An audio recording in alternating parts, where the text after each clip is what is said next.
bora começar? Eu sou o Teacher Juan e essa é a nossa aula de número 14 sobre o Simple Past. Antes de mais nada, se você já conhece o meu trabalho, deixa aquele like na confiança, porque você sabe que o vídeo vai ser bacana. E se você ainda não me conhece, assiste até o final.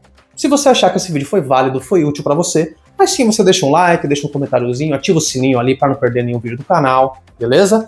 Mas, sem mais delongas, bora lá.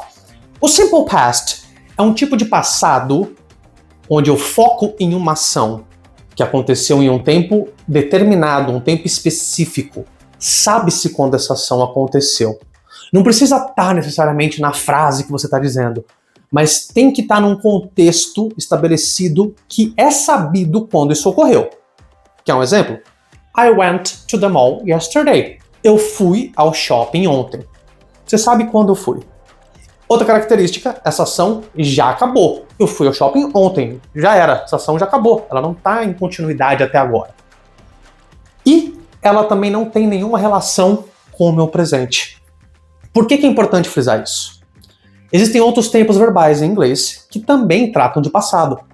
Um deles é o present perfect, que a gente vai ver bem mais na frente. E ele é justamente o oposto disso. Ele é uma ação que aconteceu num tempo indeterminado, não importa você saber quando aconteceu, e ele tem alguma relevância no seu presente. Olha a diferença. I've been to that mall. It's really nice. Olha só, eu já fui naquele shopping. Quando? Não sei. It's really nice. Ele é bem legal. Ou seja, olha só, o fato de eu já ter ido lá me possibilita dar uma opinião sobre ele agora. Então ele tem uma relevância para o meu presente, que é o oposto do Simple Past. Já aconteceu, já acabou, eu sei quando e não tem nada a ver com a minha vida agora. Em questão de estrutura, eu tenho que tomar alguns cuidados que são parecidos com os cuidados que eu tomava no Simple Present. Ou seja, meu verbo be vai ser diferente dos outros. O verbo be no presente, você lembra que eu conjugava de acordo com cada pessoa. I am, you are, his, né? Eu sou ou eu estou. You are, você é ou você está. He is, ele é ou ele está. No passado vai ser igual, só que com menos alterações. Então eu só vou ter a forma de was e were. Eu era alguma coisa ou eu estava em algum lugar, I was. Você era ou você estava, you were.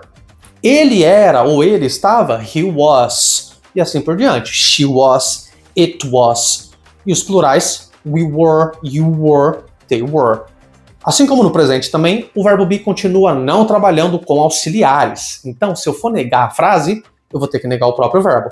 I wasn't there. Eu não estava lá. You weren't at the meeting this morning. Você não estava na reunião essa manhã. She wasn't, he wasn't, it wasn't, we weren't, you weren't, they weren't. E como toda pergunta em inglês, eu sempre tenho que inverter a ordem do sujeito com ou auxiliar ou modal verb, ou, no caso do verbo be, como não tem nenhum dos dois, o próprio be. Então, o que era you were, por exemplo, vai virar were you. Were you at the party last night? Você estava na festa ontem à noite? Was she with you? Ela estava com você?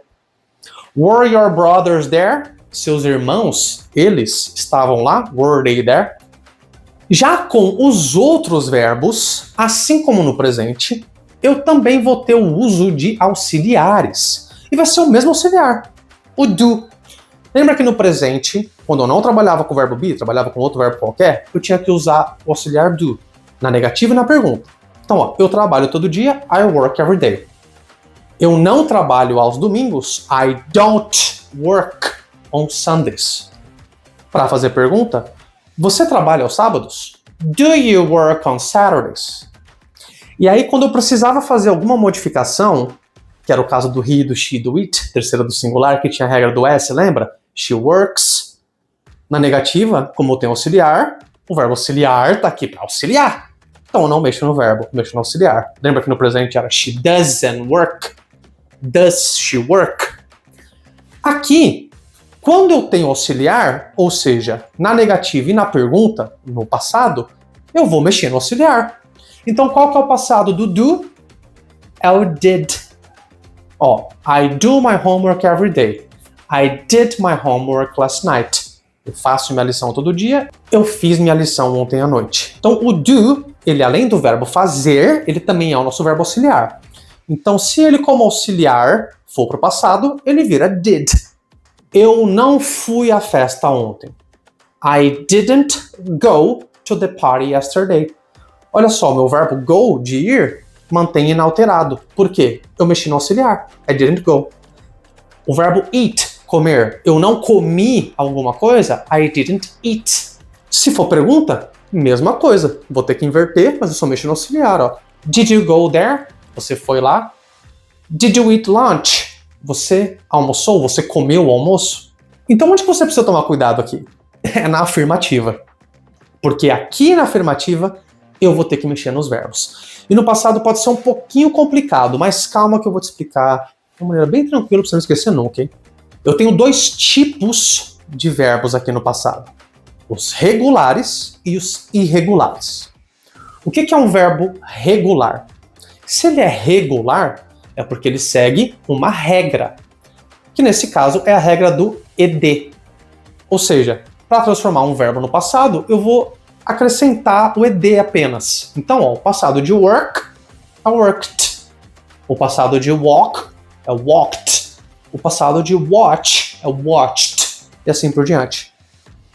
Tem algumas regrinhas que eu tenho que me atentar. Se o verbo termina com uma consoante, uma vogal e outra consoante e a sílaba tônica junto, no final, eu tenho que dobrar a última letra. Então, ó, stop no passado vira stopped com 2 P's. Prefer vira preferred com 2 R's e assim por diante. Se o verbo termina com Y e antes do Y tem uma consoante, eu vou ter que tirar esse Y, colocar um I no lugar dele e depois colocar o ED. Então, study, studied. Cry, cried. Mas só se antes do Y tiver uma consoante, hein? Se tiver uma vogal, normal, só coloca o ED. Ó. Por exemplo, play, termina com Y, mas antes dele tem o A, que é uma vogal. Então, played, normal, só com ED. E, para evitar sons bizarros, eu tenho o cuidado de os verbos que terminam com C, eu colocar um K. Porque senão, ó, pega o verbo traffic, termina com C. Se eu só colocar ED, eu poderia dar margem para alguém ler aquilo como trafficked, que não tem nada a ver. Então eu coloco um K para manter a pronúncia. Trafficked. Então verbos que terminam com C, acrescento um K e depois o ED.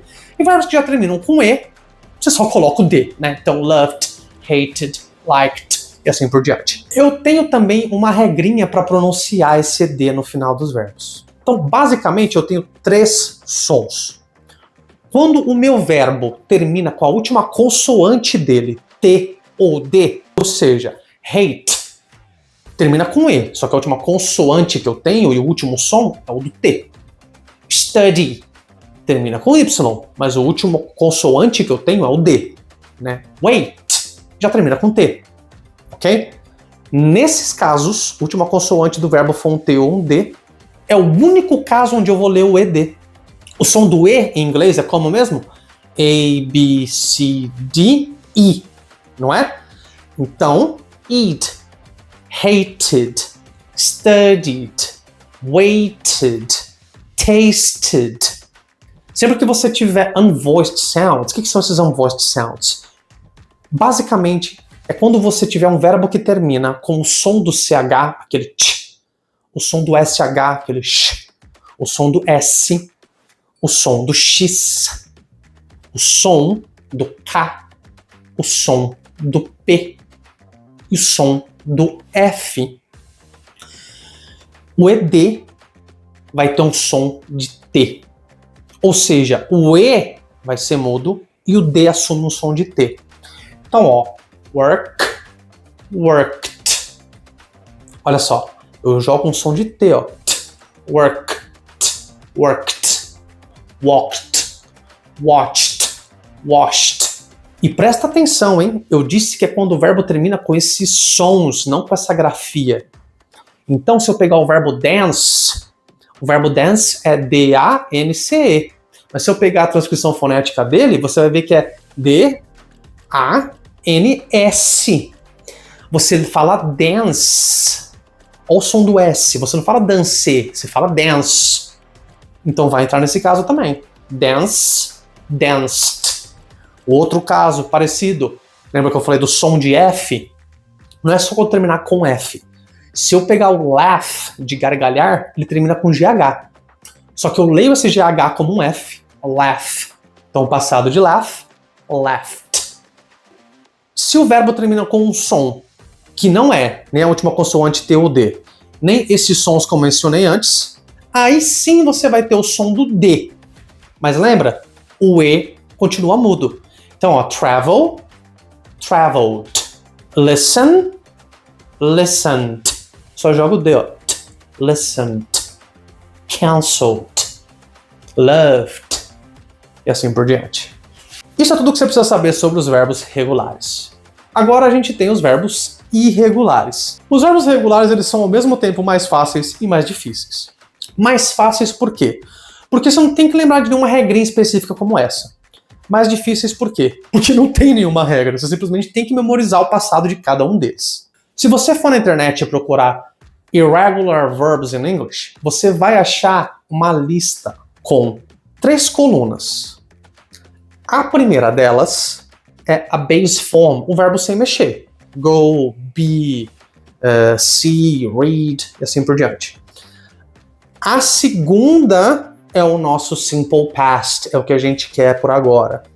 A terceira é o past participle, que a gente vai usar com present perfect, então esquece que a gente não vai usar essa terceira agora, tá? Então, ignora a terceira, seguia pela primeira para ver o passado da segunda, tá? Esse simple past é o que vai ser interessante pra gente. Então, você simplesmente vai lá naquela tabela e vai ver como que é o passado. Como que é o passado do verbo go, ir? Went. Então, I went to the mall yesterday. Eu fui ao shopping ontem. Como que é o passado de buy? Comprar. Bought. I bought a book on Saturday. Comprei um livro no sábado. Tem várias maneiras que você pode estudar essa tabela com esses verbos regulares para tentar memorizar de maneira mais fácil. Você pode escolher ali uns 5 por dia e tentar criar uma frase com cada um deles no passado. Reveja essas frases que você criou com frequência. Depois de algum tempo que você já aprendeu ali uns 20, 30 verbos diferentes no passado, tenta fazer frases diferentes com esses verbos que você já estudou. Então, tem várias maneiras, tá? Mas, basicamente, então, esse é o Simple Past e tudo que você precisa saber sobre ele. Lembrando que se você tiver alguma dúvida, pode deixar nos comentários aqui do vídeo que eu respondo todo mundo. Lembrando que eu sou professor particular, então, se você quiser ter aula de inglês comigo, vai lá no Instagram, manda uma DM, que lá nas mensagens automáticas já tem os valores, tem mais detalhes e tudo mais, mas eu respondo por lá também, tá? Então pode me chamar lá que a gente troca uma ideia. E se você não tem tempo para parar e fazer uma aula num dia, num horário específico na semana, eu ofereço um serviço de imersão pelo WhatsApp, onde a gente vai conversar como grandes amigos a semana inteira, vários momentos ao longo do dia, tendo conversas reais sobre assuntos diversos, coisas que você gosta, como se você estivesse de fato conversando com um grande amigo seu, onde você vai ter a oportunidade de aprender coisas novas, de ser corrigido, de ter alguém ali para você conversar, que vai te guiar da melhor maneira possível. E você também vai ter esse contato frequente, que é o que faz a diferença na velocidade com a qual você aprende o idioma.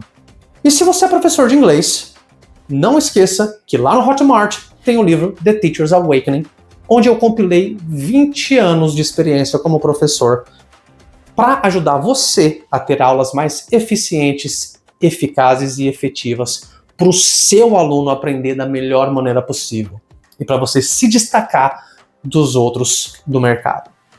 Curtiu? Então deixa aquele like aqui, deixa um comentário para ajudar no engajamento e se você conhece alguém que está estudando inglês, manda esse vídeo para essa pessoa, tenho certeza que vai ajudar ela de alguma maneira. E tem outras aulas aqui no canal também, hein? Se você conhece alguém que está tentando aprender inglês sozinho, manda esses vídeos para essa pessoa que eu tenho certeza que vai ser muito útil. E se você ainda não é inscrito, se inscreve aqui no canal. Tem muita gente que acompanha os meus vídeos, que dá para ver no Analytics e que não é inscrito aqui. Dá essa moral para mim, curta o vídeo, me siga e ativa o sininho para não perder nenhuma aula, hein? This is Teacher Juan. Thanks a lot, guys. I'm out.